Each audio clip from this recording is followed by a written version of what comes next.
Everyone আসসালামু আলাইকুম। কেমন আছো তোমরা সবাই? আশা করছি তোমরা সবাই খুব ভালো আছো, সুস্থ আছো। আলহামদুলিল্লাহ আমরাও বেশ ভালো আছি।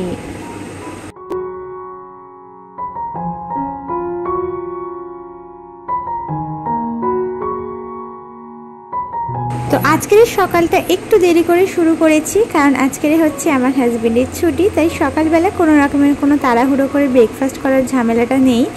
তাই একটু দেরি করে উঠেছি, এই 8:30 নাগাদ মতো। তো উঠেই কিন্তু সব কাজকর্ম আমি সেরে ফেলেছি। তারপর এই যে মেয়েকে সকালবেলা বিস্কিট খাইয়েছিলাম, আর এখন কিন্তু ঘড়িতে 10:30টার মতো বেজে গেছে। আর এখন ওকে একটু খাইয়ে দেব এই যে স্যারেলাক। তো আমার এক দিদিবোন বা আমার এক আপু বোন আমাকে কমেন্ট করেছিলেন যে আমার এখন কি খাচ্ছে, তো ওকে এখন কী দিচ্ছ। তো ওকে কিন্তু এমনি ঘরের তো খাবার দাবার থাকে, মানে আমরা যে রান্নাটা করি দুপুরে লাঞ্চে, তার সঙ্গে কিন্তু ওকে আমি স্যারেলাকটাও দিয়ে থাকি, যেটা ব্রেকফাস্টে থাকে, মানে ব্রেকফাস্টের দিকে মানে 10টা 10:30 নাগাদ বা সন্ধ্যা নাগাদ দিকে ওকে খাইয়ে থাকি। আর এটা কিন্তু প্রত্যেক দিনই হয়, মানে প্রত্যেক দিন অন্তত একবার আমি ওকে স্যারেলাকটা দিয়ে থাকি, মাঝে মধ্যে দুবারও হয়ে যায়। তো ওকে খাইয়ে দাইয়ে চলে এলাম সোজা রান্নাঘরে রান্না করব বলে। তো আজকের হচ্ছে একটু বিরিয়ানি করা হবে, হাজব্যান্ডের যেহেতু ছুটি রয়েছে। আর আমাদের যে মুরগিটা কাটা হয়েছিল, তোমরা তো তার জোগাড় তো অলরেডি কষা রেসিপিও দেখে নিয়েছো, রান্নাও দেখে নিয়েছো। তবে মুরগির মাংসটা তো রান্না করা হয়নি, সেটা দিয়েই আজকের বিরিয়ানি করব। হ্যাঁ, তো হাজব্যান্ডের আবদার ছিল যে ওটা বিরিয়ানি করা হবে। তো এমনি ঘরে সিম্পলি চাল দিয়ে একটু হালকা ফুলকা করে ঘরোয়াভাবে করব, খুব একটা বেশি হিজিবিজিভাবে করব না। তবে হিজিবিজিভাবে করব না বলবো না, মানে যতটা পারবো সিম্পল মতো রাখার চেষ্টা করছি আর কি। তো এখানে কিন্তু আলুটা আমি সিদ্ধ করে নিলাম প্রেশার কুকারের মধ্যে, স্বাদ মতো লবণ, একটুখানি ফুড কালার, বিরিয়ানির মশলা, পরিমাণ মতো পানি দিয়ে আমি কিন্তু এখানে 2টো সিটি দিয়ে নিয়েছি। নিয়ে আমি কিন্তু রেখে দিয়েছিলাম যতক্ষণ না পর্যন্ত প্রেশার কুকারের হাওয়াটা নর্মাল হচ্ছে ততক্ষণ। তো যখন প্রেশার কুকারের হাওয়াটা একদম নর্মাল হয়ে গেছে, তারপরে কিন্তু ওটাকে একটা স্ট্রেনারে আমি আর কি পানিটাকে ঝরিয়ে নিলাম। আর ওর থেকে যে এক্সট্রা পানিটা বেরিয়েছে সেটা কিন্তু আমি ফেলে দেব না, ওই পানিটা কিন্তু আমি মুরগির মাংসের মধ্যে ব্যবহার করব। এতে কিন্তু মুরগির মাংসের টেস্ট অনেক অংশ বেড়ে যাবে।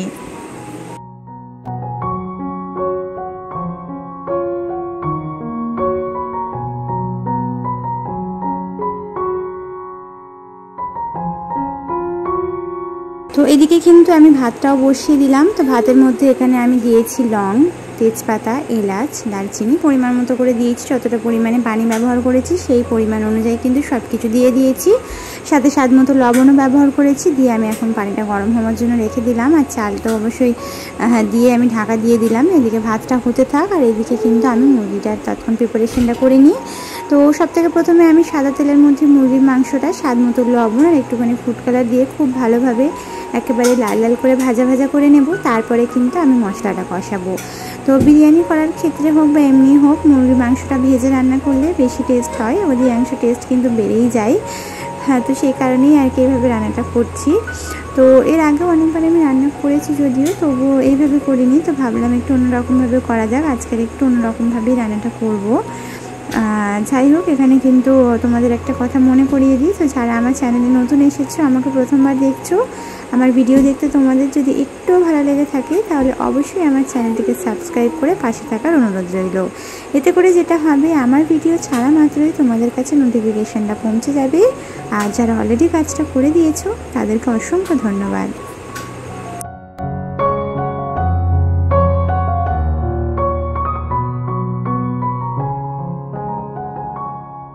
তো এদিকে কিন্তু আমার ভাত হয়ে গেছে, আর মুরগির মাংসটাও কিন্তু সেই সাথে আমার ভাজা হয়ে গেছে।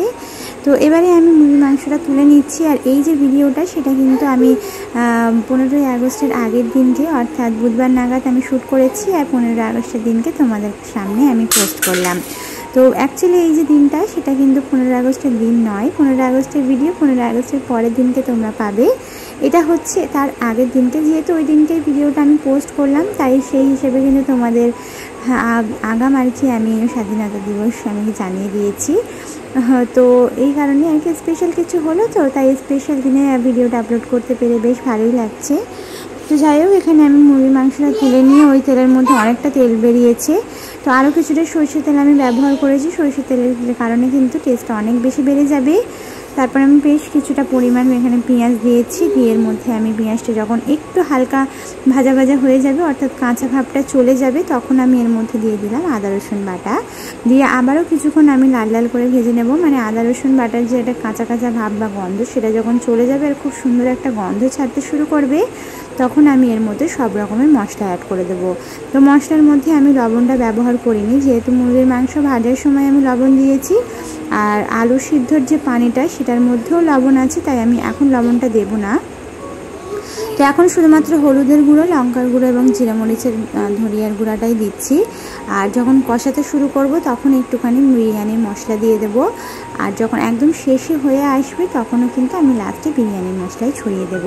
তো খুব ভালোভাবে একটুখানি ভাজা ভাজা করে নিয়ে এর মধ্যে কিন্তু ভেজে রাখা মুরগির মাংসটা দিয়ে দেবো।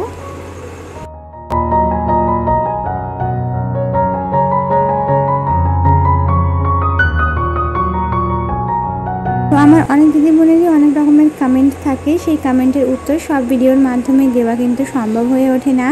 তবে এরপরের থেকে আমি চেষ্টা করব তোমাদের যে কটা কমেন্ট থাকবে সেই কমেন্টগুলো, মানে এই ভিডিওতে যে কমেন্টগুলো থাকবে এর পরের ভিডিওতে সেই কমেন্টের রিপ্লাইগুলো দেওয়ার। আর এর পরের যে ভিডিওতে যে কমেন্টগুলো থাকবে তার নেক্সট ভিডিওতে কমেন্টের রিপ্লাইগুলো দিতে। তো এইভাবেই কিন্তু চেষ্টা করব। আর আজকের কিন্তু কমেন্টের রিপ্লাই আমি দিতে পারছি না, কারণ মোবাইল ফোনটা আমি কমেন্টগুলো বের করতে পারছিলাম না, ডেটা ব্যালেন্স শেষ হয়ে যাওয়ার কারণে। তো যাই হোক, এখানে কথা বলতে বলতে এই তো আমি মুরগির মাংসটা একেবারে কষিয়ে ফেলেছি। তো এর মধ্যে এখন পরিমাণ মতো পানি, আর সাথে আলু সিদ্ধর যে পানিটা বেরিয়েছিল সেই পানিটা দিয়ে খুব ভালোভাবে ঢাকা দিয়ে আমি কিন্তু মুরগির মাংসটা সিদ্ধ করে নেবো। এটা যেহেতু আমাদের ঘরোয়া মুরগি, তো সে কারণে মাংসটা কিন্তু বেশ শক্ত, তাই সিদ্ধ হতে অনেকটা পরিমাণেই সময় লাগবে, তাই পানির পরিমাণটাও একটু বেশি দিলাম। তোমরা যদি নর্মাল মাংস রান্না করে থাকো, তবে সেক্ষেত্রে বলবো পানির পরিমাণটা একটু কম দিতে পারো। এখানে কিন্তু পানির পরিমাণটা দেওয়ার কারণ হচ্ছে যে এটা সিদ্ধ হতে সময় লাগবে, আর সময়ের পাশাপাশি এটা কিন্তু সিদ্ধ হতেও অনেকটা দেরি হবে।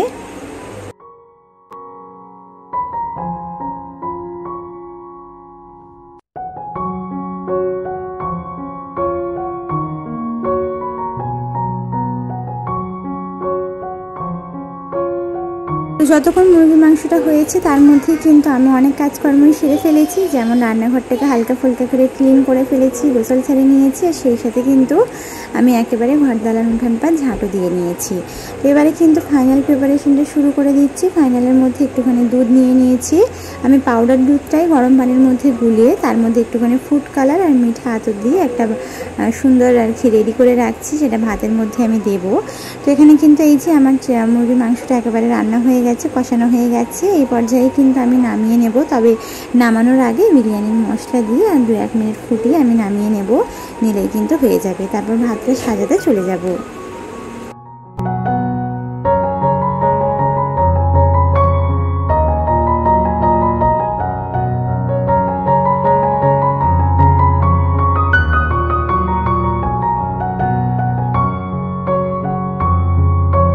ভাত সাজানোর ক্ষেত্রে কিন্তু আমি এখানে হাঁড়িটা গরম করে নিয়ে সাদা তেল আর সাথে সিঁড়ি ঘি দিয়ে খুব ভালোভাবে একটু গরম করে নেব।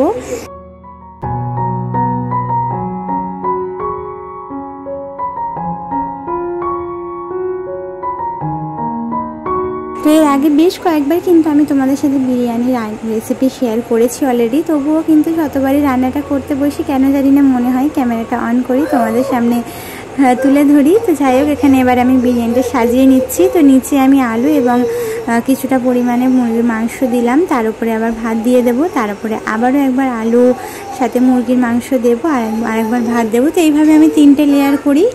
যখনই বিরিয়ানি রান্না করি আমি কিন্তু 3টে লেয়ারই করে থাকি। তোমরা কীভাবে ভাত সাজিয়ে থাকো আমাকে কিন্তু অবশ্যই কমেন্ট করে জানাবে।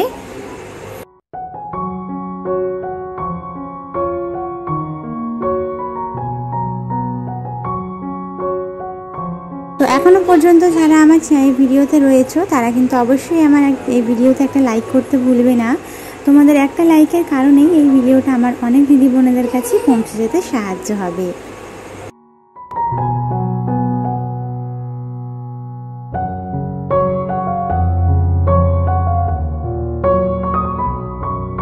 তো প্রত্যেকদিন সংসারের কাজকর্মের পাশাপাশি এরকম ধরনের কিছু স্পেশাল তোমাদের মাঝে তুলে ধরতে সবসময় ইচ্ছে করে, তবে ইচ্ছে থাকলেই যে সব কিছু তুলে ধরা সম্ভব সেটা কিন্তু কখনোই হয়ে ওঠে না। তো তো যাই হোক, এখানে এই যে আমি দুধের যে ব্যাটারটা রেডি করেছিলাম সেটা আমি দিয়ে দিলাম। তারপর এর মধ্যে আমি অবশ্যই একটু বিরিয়ানি মশলাও ছড়িয়ে দেবো, সিরিজি দেবো আর গোলাপ পানি দেবো। দিয়ে তারপরে কিন্তু 5 থেকে 7 মিনিটের মতো এটা দমে রেখে দিলেই আমাদের বিরিয়ানি আজকের রেডি।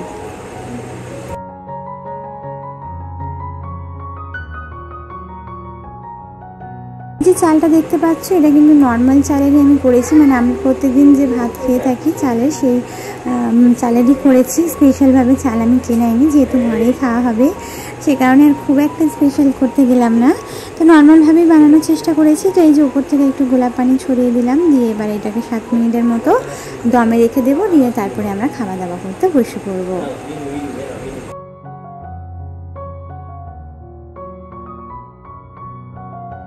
তো এই যে এদিকে মাকে বেড়ে দিয়েছি আর আমার চায়ের ছেলেও ওখানে খেতে বসে গেছে, আর সেই সাথে আমার হাজব্যান্ডও বেড়ে নিয়েছি আর আমিও খেতে বসবো। তো এইভাবে কিন্তু দুপুরে খাওয়া দাওয়াটা কমপ্লিট করলাম। তারপরে এই যে 4:30 থেকে 5টা নাগাদের মতো এখন বাজে। তো ছাদ থেকে জামা কাপড়গুলো তুলে নিয়ে এসে এখন ঝট করে গুছিয়ে নেব, আর এই জামা কাপড় গোছানো দিয়েই আজকের এই ভিডিওটা শেষ করব। তো আজকের এই ভিডিওটা তোমাদের কাছে কেমন লেগেছে কমেন্ট করে জানাতে ভুলো না। আর আগামীকাল হচ্ছে 15ই আগস্ট, স্বাধীনতা দিবস। তো স্বাধীনতা দিবস বা দিনটা কেমনভাবে কাটাবো সেটা তার পরের দিনের ব্লগেই তোমরা দেখতে পাবে, বা কালকের এটা ব্লগে তোমরা দেখতে পাবে। তো ইচ্ছা আছে স্পেশাল কিছু করতে, আর সেই স্পেশাল কিছু তোমাদের মাঝে তুলে ধরতে। তো দেখা যাক আল্লাহ পাক কতদূর কী চান। হ্যাঁ, তো যাই হোক, এখানে যতগুলো জামা কাপড় আমি তুলে এনেছি, মেয়ের কাঁথা, মায়ের কাপড়, আমার কাপড় সবগুলোই এখন গুছিয়ে নিচ্ছি। তো বিকাল থেকে তো এই কাজগুলোই থাকে, জামা কাপড় তুলে আনা, গোছানো, ঘরদোরগুলোকে গোছানো। তো এটাই থাকে সারাদিনের কাজকর্ম।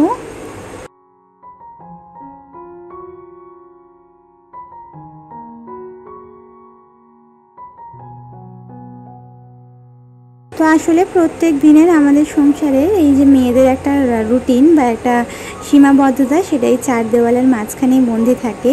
তবুও এই 4 দেওয়ালের মাঝের কাজগুলোকে আমরা কত আপন করে, কত ভালোবেসে করে থাকি সেটা আমরা প্রত্যেক গৃহিণীরাই জানি। তো সেই ভালোবাসার কাজগুলো করেও মাঝে মধ্যে কিন্তু এমন কিছু কটু কথা শুনতে হয়, যেগুলো শোনার পরে মনে খুবই কষ্ট হয় যে কাজগুলোকে এত ভালোবেসে করার সত্ত্বেও কেমন যেন একটা সবাই বুঝতে চায় না, যেন আমরা সারাদিন কিছুই করি না, শুয়ে বসেই থাকি।